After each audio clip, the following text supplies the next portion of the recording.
Thanks, folks. I very much concur with the last speaker. I've got a slightly different area to cover in relation to the Second Renaissance and a launch of Robert's book. Primarily it'll deal with a field of futures called transhumanism and then a field of learning. To me, if we have a science for ethical ends, that's great. Unless, though, we can embed that in an educational process, it's not going to spread. And unless we can find a way of dealing with some of the future trends that we see happening, that's also going to lead us into very difficult times. So today I'd like to talk to you about transhumanism, as I mentioned, the New Age hip, representing transhumanism, and also a way of learning, a mutual aid form of learning called learning circles. And try and do that within my time limits. So over the past decade, my role with this organisation has been in relation to strategic planning and, as the introduction said, talks on local area economics and adult learning. Learning circles, I think, are important because they represent a model for post-apocalypse learning. I think if you've ever, the runaway success on Fox, at History Channel at the moment is, of course, Doomsday Preppers. So I think most people here would be anticipating an apocalypse, and Dudley will be talking about impending chaos. One of the key things we need to be able to take through that, before that and after that, is learning, and learning circles, I believe, are one way for adults to do that, a mutual aid way.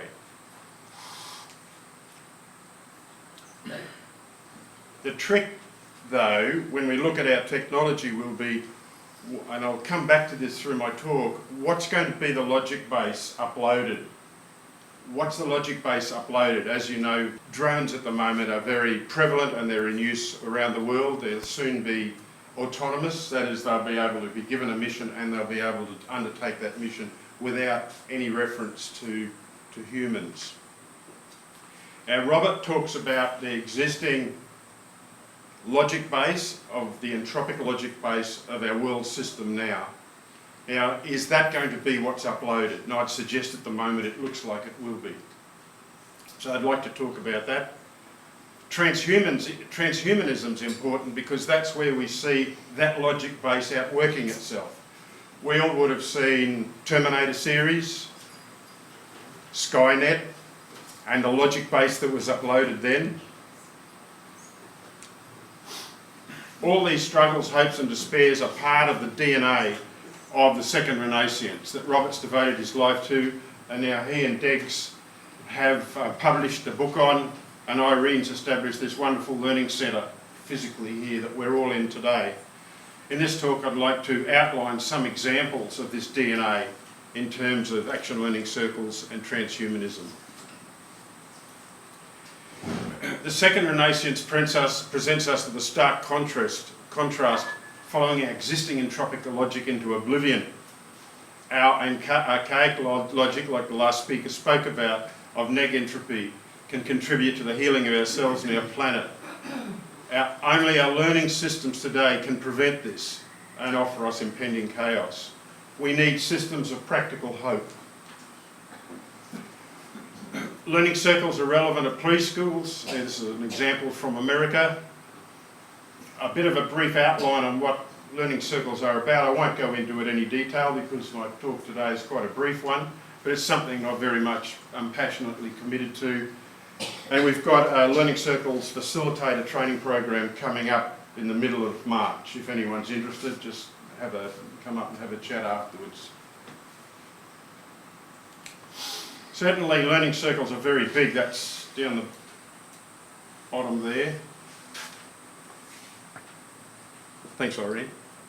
Down here they're very big in Scandinavian countries. Over here they're pretty much unheard of.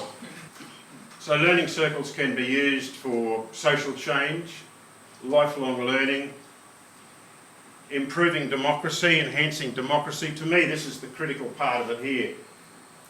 8 qualitative aspects of democracy are embedded in the learning circle methodology: equal participation, horizontal power, deliberation, knowledge that informs us, recognition of diverse identities, internal democratic decision-making, self-organising and action to form society, a little like the last speaker was talking about. Sweden's had a whole bunch since 1970. They originated in the 1870s in Sweden, and even before that in the Islamic madrasa. And that's how originally universities were organised, if you look at the layouts. Unfortunately, the madrasa nowadays don't have that reputation, do they? They have a more extreme reputation. This is an example of some presentation Paul Taylor and I did down here a couple of years back. And Paul taped, and Jenny were kind enough to tape, which is available. And you can see here we've got our learning circles there, as a way of promulgating this technical information or the content of biochar. So let's have a look at transhumanism, because this is where the real kicker is, I reckon. This is the other branch, if you like, the Frankenstein branch of technology, as I suggest. So my interest has been in transhumanism and the emergent forms of life. I've written about this since last century. It's published in the Futures Journal in '99. And I've developed a taxonomy for analysing what are the emergent forms of life. And believe it or not, Robert paints these forms, doesn't see it in this way, yet a lot of his space painting are in fact emergent forms of life. And I'd like to show you a couple of these in future as we flip through. So these are extracts from this document here, and that's based on one in 2009. Borg, I'll be talking about Borgs. It's really bionic. And I'll also be using the term forms of life. So the Second Renaissance book presents us with a stark contrast. To follow our existing entropic logic to oblivion, or recover our archaic knowledge from the Platonic wisdoms of neg-entropy and contribute to the healing of ourselves and our planet. Folks, even as recently as 5,000 years ago, things were really bizarre on Earth. I mean, we think they're bizarre now. 30,000 years, they were even more bizarre. It's so bizarre, it's really hard to get your head. It is for me to get my head around it. 5,000 years ago, there are many instances of groups of normal skeletons with cranial volumes up to 2.5 times ours. That's 2+ litres, 2.5 litres of cranial volume. These documented, they weren't deformed, there's hundreds of them. Usually these are much taller than we are now. For instance, cities extend well back to 15,000 years. That's well into the last ice age, which ended about 10,000 years ago. And there's even some ruins which are recognisably as ruins in South Africa now, which have been dated to 100,000 years before the present. So there's a lot of stuff out there just in terms of our species, which isn't in the standard historical genre, should we say. But 30,000 years ago, it was even more bizarre. There was a whole bunch of us, a whole bunch of species like us. We weren't the smartest or the strongest by far, and yet we're the only survivor.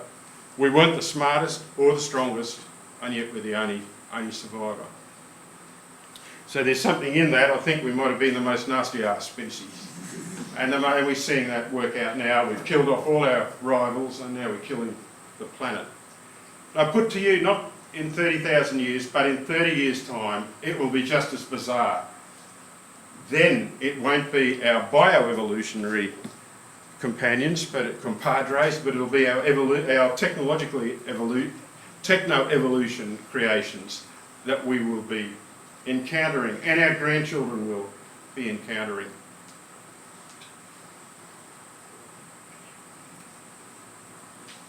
Some of us here may have heard of the singularity.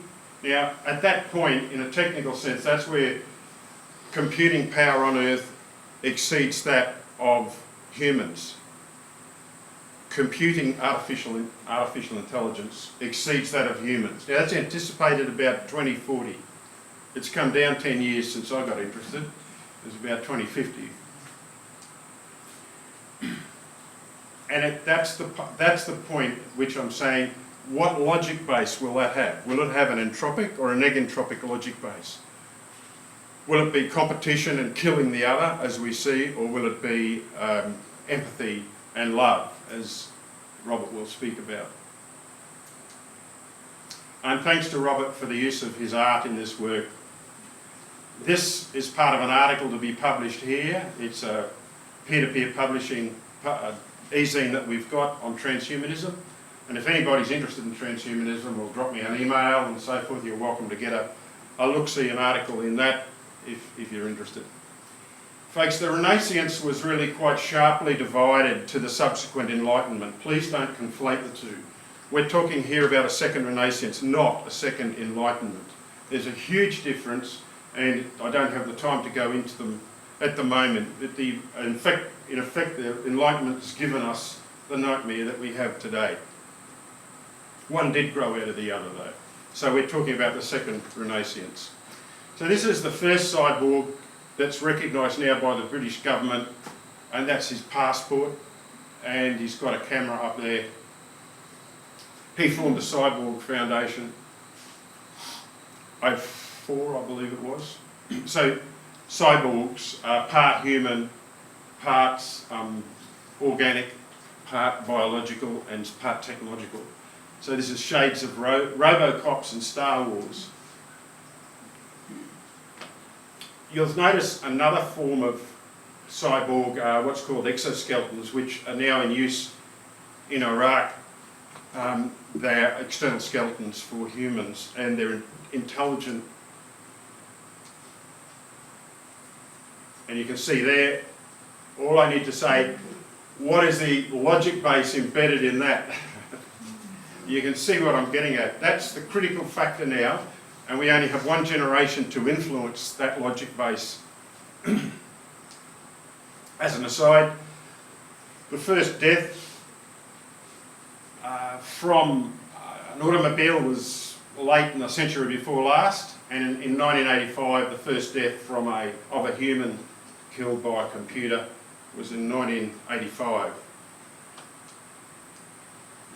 So here's some of Robert's work related to a negentropic logic base for upload, so to speak. That's the Earth. It's called datum markers, and you can see there various strife and trouble and strife for our wonderful planet. This is one of my favourites of all time, of Robert's. It's a Technoborg. That is a technological construction. It's a Setsion drive. It's a masterpiece, and that was inspired by the Great Dividing Range going across when he was driving up from Tamworth. And these categories here are part of my taxonomy. I don't have time to go into it today, but I'm happy to talk to anybody about it if you like. That's been used for research internationally. Another one of his, we've got these around our home in a rather larger version. Orgoborg, this is Biosphere Energy Flow by Robert.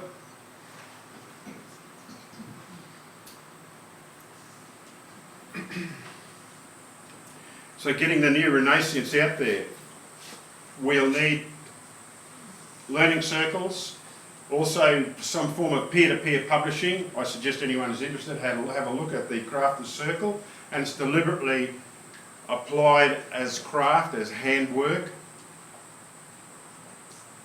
It's themed around the second Renaissance of negentropic social technology. This is a screenshot of a couple of our issues. This one's here on Brisbane's radical movement in the 60s and 70s, which I had a small part of.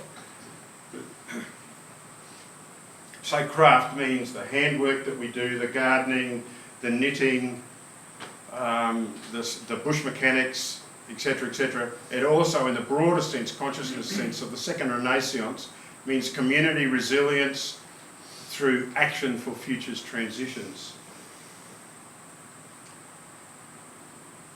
Here's the first one that I did with Dolph and Julian, and this is the first issue.